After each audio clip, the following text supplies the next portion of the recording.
Quero sua atenção agora para uma imagem impressionante. Um grupo de motoboys se reuniu na frente de uma casa para fazer um grande buzinaço. Olha só, eles avançam contra o portão.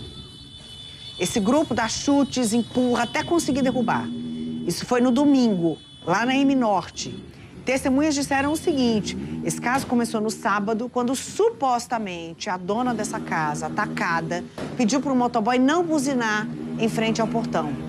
Ele não gostou de ser chamado a atenção, mas parou e disse que voltaria no dia seguinte. E no domingo foi essa baderna que a gente vê nas imagens.